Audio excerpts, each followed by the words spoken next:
হয় না ভাই, নাম নাম।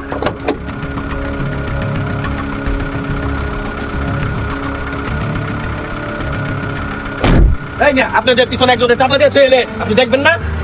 ভাই এটা আমার দোষ নেই ভাই।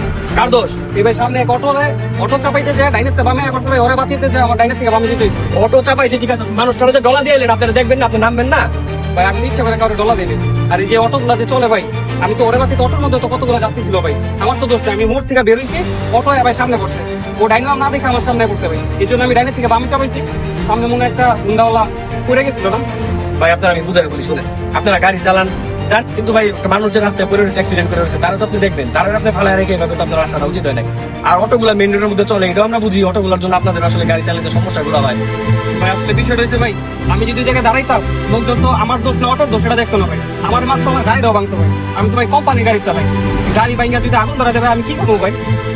আচ্ছা ঠিক আছে ভাই, তারপরে মানবতা বলে একটা কথা আছে ভাই, আপনার উচিত ছিল ওই জায়গাটার মধ্যে একটু গাড়িটা ব্রেক করা। আচ্ছা চলেন ভাই, কোন জায়গায় চলেন যাই। আচ্ছা সামনে আমার গাড়ি আছে, চলেন আমার গাড়িতে চলেন। ঠিক আছে, হ্যাঁ গাড়িটা চাপা, আমি আইতাছি, চলেন ভাই। এই ঘটনায় আপনি কাকে দায়ী করবেন? প্রতিদিনই মহাসড়কের কোথাও না কোথাও এই ধরনের ঘটনা ঘটছে, আর অকালে ঝরে যাচ্ছে কিছু নিরীহ প্রাণ। অন্যের উপর দোষটা পেয়ে কি আমরা দায়মুক্ত হতে পারবো?